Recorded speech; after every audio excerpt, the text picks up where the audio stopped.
नमस्कार दोस्तों, आप देख रहे हो इकनेस का पन्ना। धन्यवाद अखिलेश जी। अखिलेश जी, प्रियंका,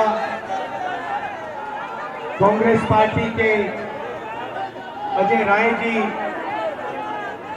हमारे सब सीनियर नेता, समाजवादी पार्टी के सीनियर नेता, हमारे कार्यकर्ता, समाजवादी पार्टी के कार्यकर्ता, हमारे मित्रों, आप सबका मैं यहाँ दिल से बहुत बहुत स्वागत करता हूँ। एक साल हुए हमने भारत जोड़ो यात्रा कन्याकुमारी से कश्मीर तक 4000 किलोमीटर चली।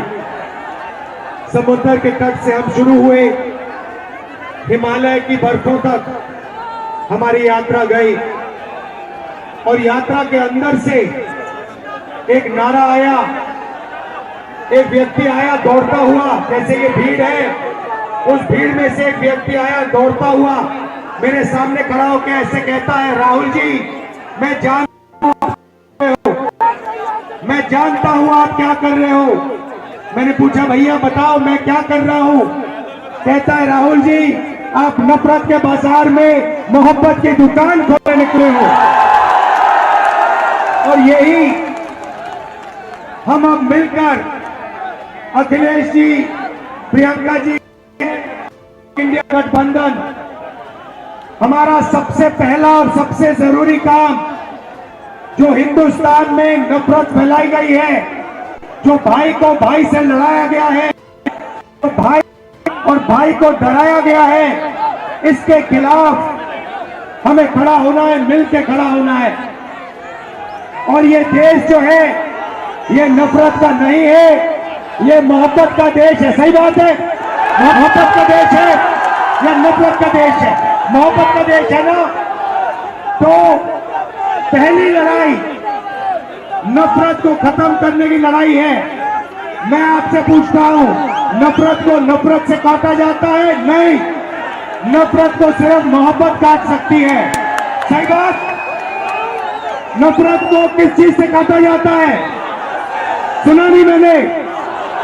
ये मोहब्बत से काटा जाता है और हम इनकी नफरत को मोहब्बत से मिटाएंगे। अब यात्रा पे जब मैं चल रहा था, लोगों ने मुझसे कहा कि राहुल जी, आप 4000 किलोमीटर चल रहे हो, को मिटाने की कोशिश कर रहे हो।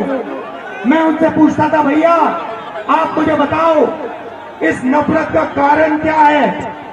मुझे कहते थे, राहुल जी, इस नफरत का सबसे बड़ा कारण है कि हिंदुस्तान में अन्याय फैल रहा है। गरीबों को अन्याय, किसानों के खिलाफ अन्याय, मजदूरों के खिलाफ अन्याय, महिलाओं के खिलाफ अन्याय। अगर आप गरीब हो, आपके साथ 24 घंटा इस देश में अन्याय होगा। तो नफरत का कारण अन्याय है और इसीलिए हमने भारत जोड़ो यात्रा में अन्याय शब्द जोड़ दिया है। अब यहां भीड़ से मैं पूछना चाहता हूं, इस देश में पिछड़े वर्ग के कितने लोग हैं? 50%। 50%। इस देश में दलित वर्ग के कितने लोग हैं? 15%। इस देश में माइनॉरिटी सारी की सारी मिला दो, मुसलमान, सिख, ईसाई कितने, जैन कितने हैं? 15%। 50 और 15 कितना हुआ? 65 और 15 कितना हुआ? उसमें 8% आदिवासी जोड़ दो, कितना हुआ? कितना हुआ? 88। हिंदुस्तान की सबसे बड़ी कंपनियों की लिस्ट निकालो, उनके मालिकों की लिस्ट निकालो और आपको दिखेगा कि 88% में से एक मालिक नहीं है आपका।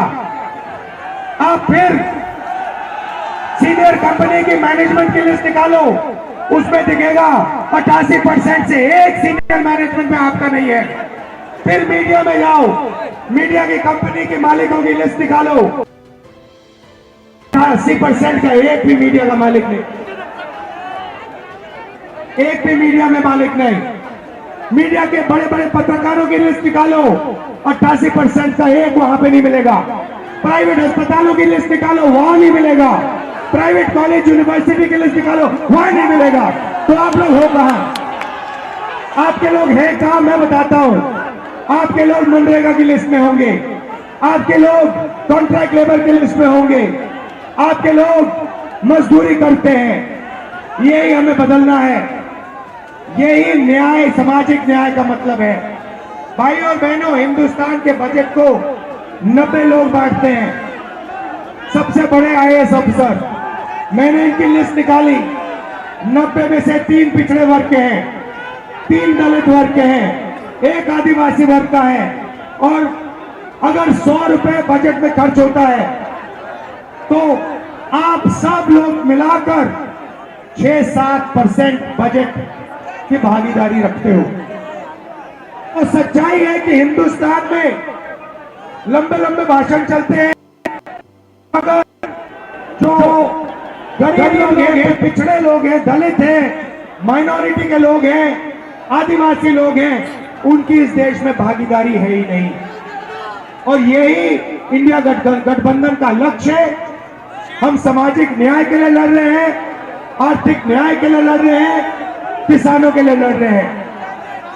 किसानों को सिर्फ एक चीज चाहिए, उन्होंने कहा है कि हमें लीगल एमएसपी दे दीजिए। नरेंद्र सरकार कहती है कि हम आपको लीगल एमएसपी नहीं देंगे, लीगल एमएसपी आपको नहीं मिलेगी।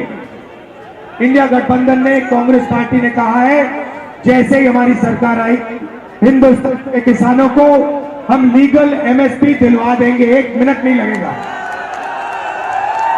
तो ये न्याय की लड़ाई है, मोहब्बत की दुकान खोलनी है। और मैं अखिलेश जी को, समाजवादी पार्टी के सब कार्यकर्ताओं को, लीडर्स को, कांग्रेस पार्टी के कार्यकर्ताओं को, सबको बधाई देता हूं। अब हम मिलकर लड़ रहे हैं और यहां हमारी जीत होगी। जय हिंद, नमस्कार।